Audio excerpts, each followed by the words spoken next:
તો મિત્રો આપણે આગળ વધીએ અળસિયાની અંદર અંતસ્થ વિદ્યાની ચર્ચા કરીએ તો પાચનતંત્ર જે છે એના વિશે આપણે જોયું હતું. હવે આપણે આગળ ભણવાનું છે રુધિરાભિસરણ તંત્ર, અથવા તો જેને કહી શકાય કે રુધિર પરિવહન તંત્રની વાત કરવાની છે. હવે અળસિયાની અંદર બંધ પ્રકારનું રુધિરાભિસરણ તંત્ર જોવા મળે. હવે રુધિરાભિસરણ તંત્ર જે છે ને તે સામાન્ય રીતે બે પ્રકારના હોય છે. એકને કહેવાય બંધ પ્રકારનું અને બીજાને કહેવાય ખુલ્લા પ્રકારનું. હવે શું ડિફરન્સ છે સૌપ્રથમ તે આપણે જોઈએ. ખુલ્લા પ્રકારનું રુધિરાભિસરણ તંત્ર હોય ને એની અંદર સામાન્ય રીતે રુધિરવાહિની હોતી નથી, અથવા તો એમ પણ કહી શકાય રુધિરવાહિની સંપૂર્ણ હોતી નથી. એટલે કે જે પ્રાણીઓની અંદર ખુલ્લા પ્રકારનું રુધિરાભિસરણ તંત્ર જોવા મળે છે એના દેહની અંદર, એના બોડીમાં, એના શરીરની અંદર રુધિરવાહિનીઓ હોતી નથી, અથવા તો રુધિરવાહિની સંપૂર્ણ હોતી નથી. સંપૂર્ણ એટલે શું? સંપૂર્ણ એટલે આનો મિનિંગ એમ થાય કે અમુક સ્થાને હોય અને અમુક સ્થાને ન હોય. આનો મિનિંગ આવો થાય. અમુક સ્થાને હોય અને અમુક સ્થાને ન હોય. જુઓ, હવે આની જો હું ચર્ચા કરું ને તો આની અંદર શું હોય? આવું હોય કે સપોઝ કે તમે આ કોઈ એક પ્રાણી લ્યો, કોઈ એક પ્રાણી છે, રેડી? આ છે અંદરની બાજુનું પોલાણ, એટલે કે દેહ ગુહાની અંદરની બાજુ.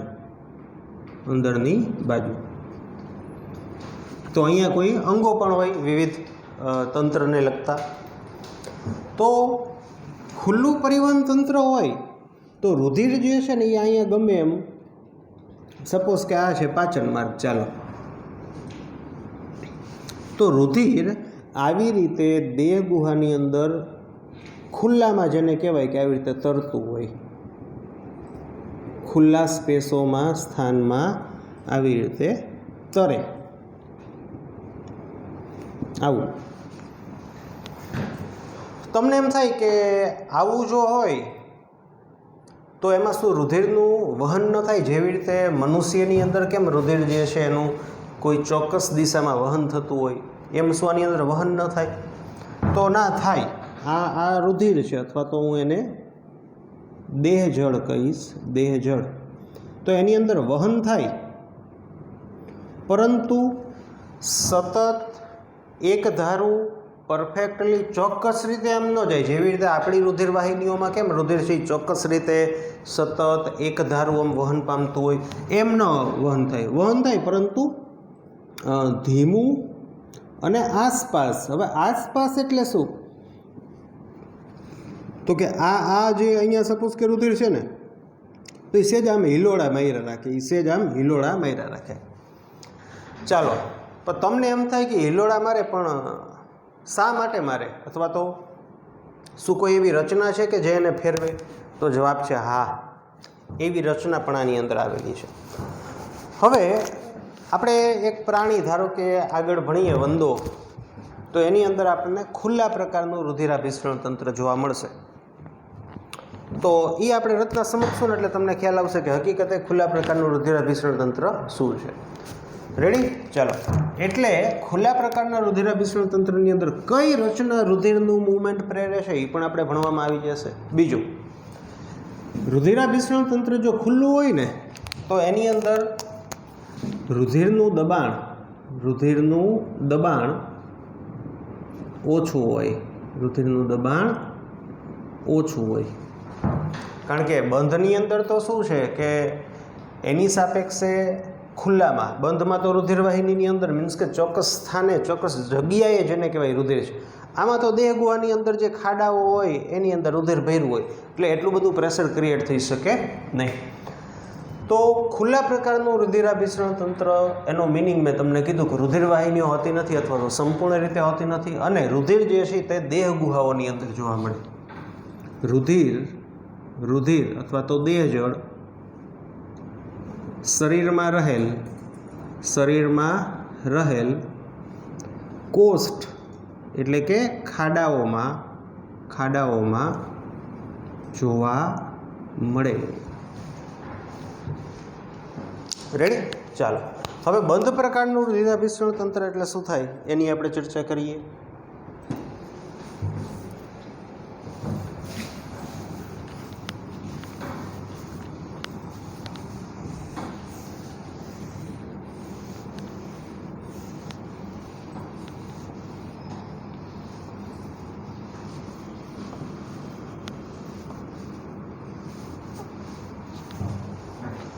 બંધ પ્રકારનું રુધિરાભિસરણ તંત્ર એટલે કે જે રુધિરાભિસરણ તંત્રમાં રુધિર વાહિનીઓ આવેલી હોય, જેની અંદર રુધિર વાહિનીઓ આવેલી હોય, હૃદય આવેલું હોય, આવું જે તંત્ર છે તેને બંધ પ્રકારનું રુધિરાભિસરણ તંત્ર કહીશું. પ્લસ રુધિર ફક્ત રુધિર વાહિનીમાં જ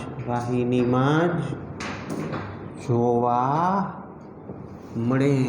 રુધિર જે છે તે ફક્ત રુધિર વાહિનીની અંદર જ જોવા મળે. આનું બેસ્ટ એક્ઝામ્પલ તમને કહું તો મનુષ્ય, કે આપણા શરીરની અંદર રુધિર જે છે એ રુધિર વાહિનીઓમાં જ જોવા મળે. હૃદય છે એનું પમ્પિંગ કરે. એટલે બંધ પ્રકારનું રુધિરાભિસરણ તંત્ર હોય ને એની અંદર બ્લડ પ્રેશર જે છે ને એ વધારે હોય, બ્લડ પ્રેશર હાઈ હોય, કારણ કે ચોક્કસ સ્થાને જ જેને કહેવાય રુધિર છે એ વહી રહ્યું છે. બીજા એક પણ અંગના કોન્ટેક્ટમાં જે છે એ રુધિર ન હોય, એક્સેપ્ટ હૃદય છે એના કોન્ટેક્ટમાં આવે. બાકી કોઈ અંગના સીધા કોન્ટેક્ટમાં નથી હોતું, કારણ કે અંગની અંદર રુધિર વાહિની હોય છે અને એમાંથી જેને કહેવાય રુધિર જાય છે. રેડી? તો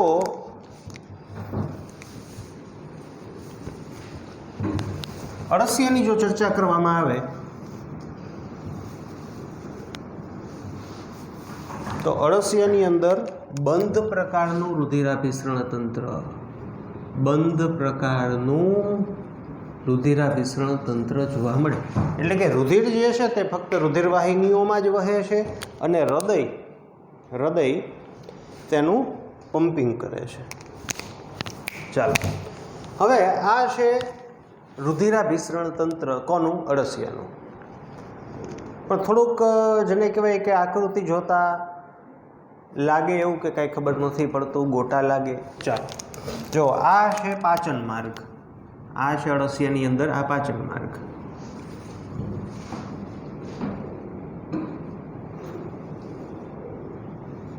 આ પાચન માર્ગ.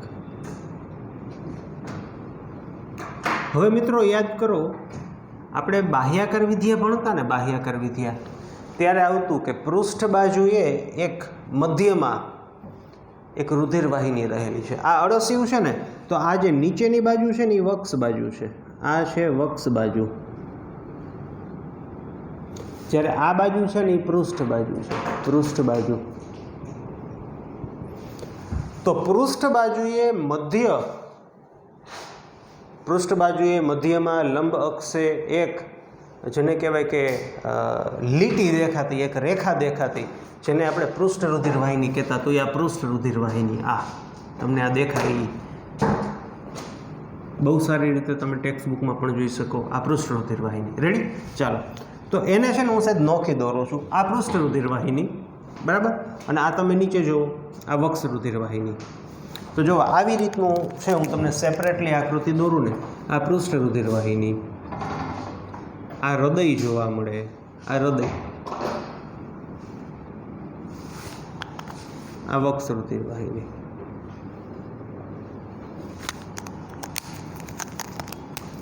એટલે આ છે હૃદય. અળસિયું હોય ને એની અંદર હૃદય ઘણા બધા આવેલા હોય. આ હૃદય, આ પૃષ્ઠ રુધિર વાહિની, આ વક્ષ.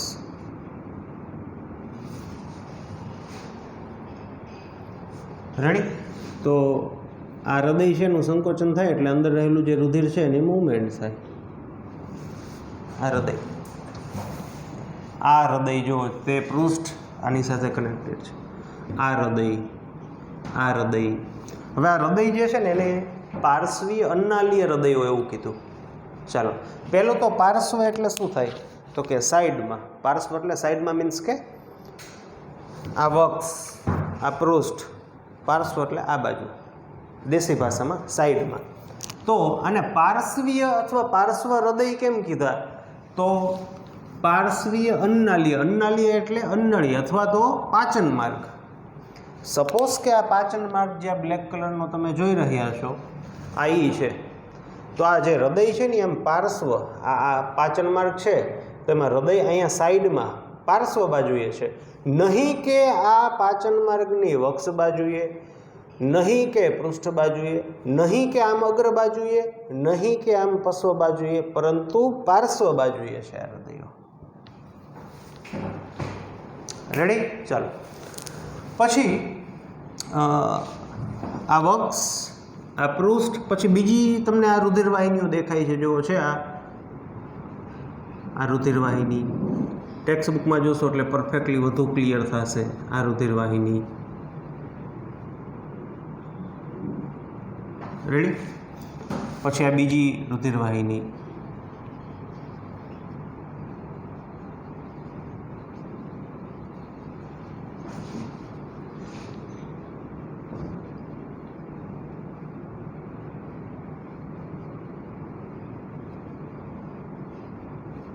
જો છે જેને અધો ચેતા વાહિની કહેવાય. તો આપણે ચેતાતંત્ર ભણશું ને, ચેતાતંત્ર તેર આવશે કે અળસિયાની અંદર ચેતાતંત્ર છે ને એ વક્ષ બાજુએ, વક્ષ બાજુએ આપણને ચેતાતંત્ર જોવા મળે. એટલે ચેતાતંત્રની આકૃતિ દોરશું ને એટલે આપણે અહીંયા ચેતાઓ દોરવાના છીએ. અહીંયા આ પાર્ટ્સમાં ચેતાઓ દોરશું. એટલે અધો ચેતા વાહિની એટલે આનો દેશી મિનિંગ શું થાય? સાદી ભાષામાં કહું તો ચેતાની નીચે રહેલી રુધિર વાહિની, બીજું કાંઈ નહીં. હાવ દેશી ભાષામાં. અળસિયાની અંદર વક્ષ બાજુએ આપણને ચેતાતંત્ર જોવા મળે, તો એની નીચે રહેલી આ રુધિર વાહિની. બરાબર? એવી જ રીતે તમે જોઈ શકો કે આ રુધિર વાહિની જે છે ને, આ અને આ એને જોડતા પણ આ હૃદય આવેલા. જો આ હૃદય છે, તમને કદાચ ક્લિયર ન થાય તો હું આ હૃદય છે. રેડી? આની જેમ જ, આની જેમ જ. રેડી? આ હૃદય એટલે છે આવી રચના. જોજો હવે આ હૃદય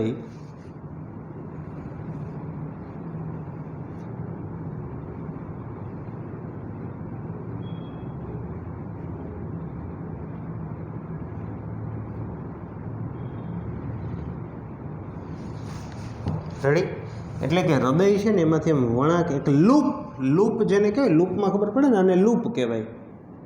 પાસ, લૂપ. આ લૂપ મીન્સ કે હૃદયમાંથી આવું લૂપ બહાર નીકળે જે આની હારે કનેક્ટેડ થાય. સેજ હજી મોટી આકૃતિ દોરું એટલે તમને ખ્યાલ આવી જાય. શું અહીંયા લખ્યું છે? અગ્ર પાસ. એટલે તમને એમ કે આ શું હશે, પણ પાસ એટલે કાંઈ નહીં, વળાંક, બીજું કાંઈ નથી. એમ વળાંક. ચાલો જો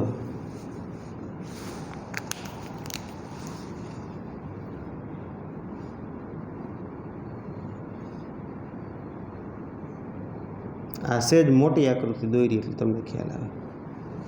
આમ વળાંક લઈને આની અંદર કનેક્ટ થાય. આમ આ વળાંક હોય એને પાસ કહેવાય.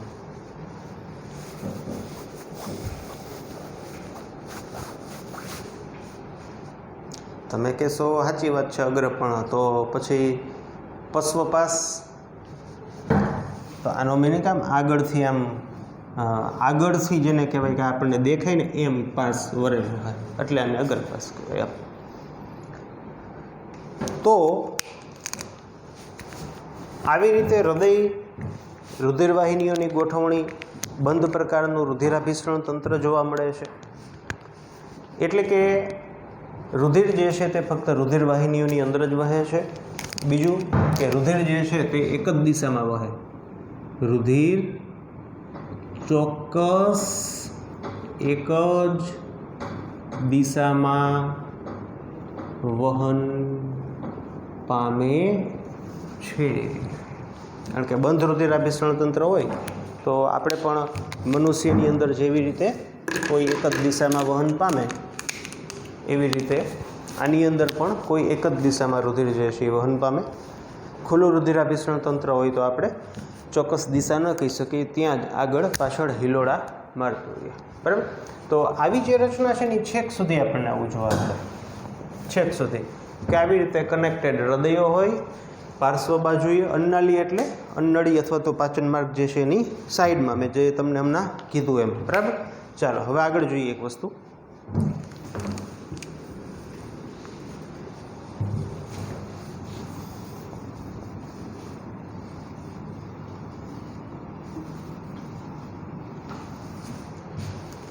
હવે આની અંદર છે ને ચોથા, પાંચમા અને છઠ્ઠા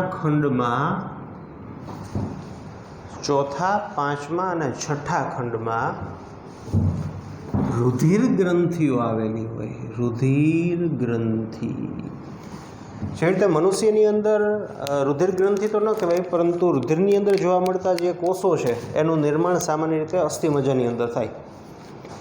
એવી રીતે અળસિયા જે છે એની અંદર રુધિરને લગતા કોષો અથવા તો હિમોગ્લોબિન જે ચોથા, પાંચમા અને છઠ્ઠા ખંડની અંદર રહેલી રુધિર ગ્રંથિઓની અંદર નિર્માણ પામે.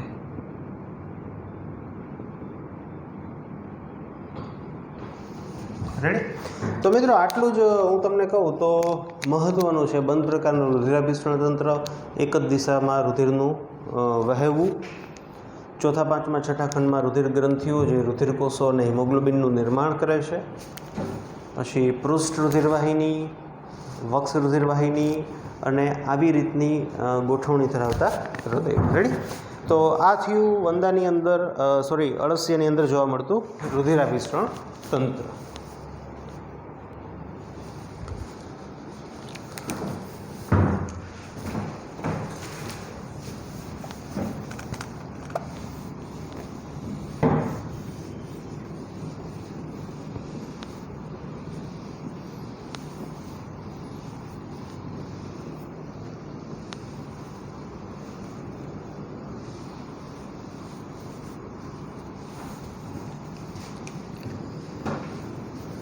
અળસિયાની અંદર મુખ્યત્વે જે રુધિરના કોષો હોય ને તે મનુષ્યની ચર્ચા કરીએ ને તો WBC જેવા, એટલે કે આપણે કેમ મેક્રોફેજ છે, મીન્સ કે ભક્ષક કોષો જેવા હોય. રુધિર કોષો જે છે એની મુખ્ય જે પ્રકૃતિ જે છે ને એ ભક્ષક કોષો પ્રકારની હોય કે જે અન્ય સૂક્ષ્મજીવ છે એનું ભક્ષણ કરી જાય.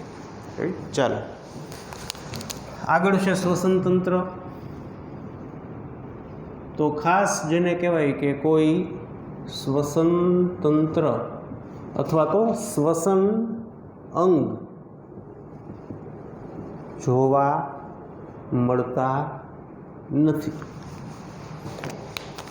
શ્વસન અંગ જે છે એનો સાદો મિનિંગ શું થાય? જો મનુષ્યની ચર્ચા કરીએ ને તો એક્ઝામ્પલ તરીકે ફેફસા એને શ્વસન અંગ કહેવાય. ફેફસાને શ્વસન અંગ કહેવાય. તો આની અંદર એવું કાંઈ જેને કહેવાય કે શ્વસન તંત્રને સંબંધિત કોઈ શ્વસન અંગો જે છે જોવા મળતા નથી. તો આપણને એમ થાય કે આ લોકો શ્વાસ કેવી રીતે લે. હવે જુઓ, આપણી મનુષ્યની ચર્ચા કરીએ ને તો આપણે શું છે કે આવી રીતનું નાક, બરાબર, નાસિકા કોટર, આ કંઠનળી, પછી આ મુખ કંઠનળી, બંને ગળામાં ભેગી થાય. રેડી? પછી અહીંથી કાનમાં જાય કર્ણ કંઠનળી, એ બધી ચર્ચા કરશું. પછી આને કહીશું સ્વર કંઠનળી, પછી સીધી આ શ્વાસનળી થાય. બરાબર. પછી સીધી મુદ્દાની આપણે ચર્ચા કરીએ કે છેલ્લે કદાચ તમને ખ્યાલ હોય આપણે ચર્ચા કરી ગયા હતા કે આ વાયુ કોષ્ઠ, આ છે વાયુ કોષ્ઠ ફેફસાની અંદર, આ ફેફસો, અને હૃદય છે એની અંદર જે જમણું ક્ષેપક છે એમાંથી આવતી જે રુધિરવાહિનીઓ છે એ ફેફસાની અંદર પ્રવેશે અને ફાઇનલી નાની નાની રુધિર કેશિકાઓમાં પરિણમે કે જે આની આસપાસ લાગેલી હોય. એટલે આપણે જે હવાની અંદર રહેલો જે ઓક્સિજન છે એ ફાઇનલી અહીંથી રુધિરમાં પ્રવેશે. એટલે શ્વસન અંગો જે છે ને એનું મુખ્ય કાર્ય હોય છે હવામાંનો જે ઓક્સિજન છે ને એને રુધિરની અંદર ભેળવવો. હવે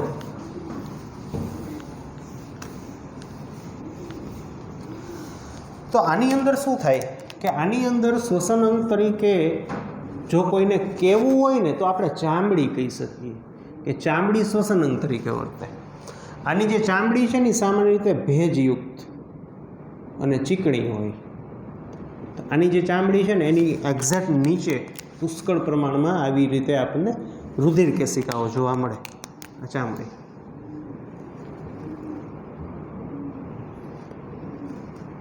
રેડી. એટલે આની અંદર થાય શું, આ છે રુધિર વાહિની, રુધિર કેશિકાઓ, આ છે ચામડી. એટલે હવાની અંદર રહેલો જે ઓક્સિજન છે ને એ સીધો જ અહીંથી આમ વયો જાય વાર્તા. આવી રીતે જેને કહેવાય આ લોકોની અંદર ઓક્સિજન. અને એવી રીતે તમે કહેશો કાર્બન ડાયોક્સાઇડ, તો કે કાર્બન ડાયોક્સાઇડ બહાર નીકળે. તમે કહેશો એવું કેમ કે ઓક્સિજન છે એ જ અંદર જાય, કાર્બન ડાયોક્સાઇડ છે એ જ બહાર જાય. કાર્બન ડાયોક્સાઇડ કેમ અંદર ન જાય, કે રુધિરમાં રહેલો ઓક્સિજન છે એ કેમ બહાર ન જાય? તો એ ભણશું આપણે જ્યારે મનુષ્યનું આપણે શ્વસન તંત્ર ભણશું એટલે આવશે ભણવામાં કે એવું શા માટે કે ઓક્સિજન છે એ આપણા બોડીની અંદર જાય છે, કાર્બન ડાયોક્સાઇડ છે એ બહાર જાય છે. તો આની પાછળનું જે રીઝન છે એ છે સાંદ્રતા અથવા તો પાર્શિયલ પ્રેશર, વાયુઓનું આંશિક દબાણ, જેની ચર્ચા આપણે મનુષ્યનું શ્વસન તંત્રની ચર્ચા કરશું એટલે આવશે.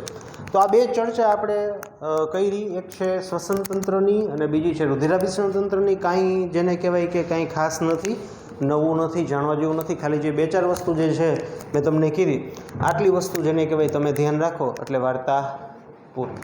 રેડી? ચાલો.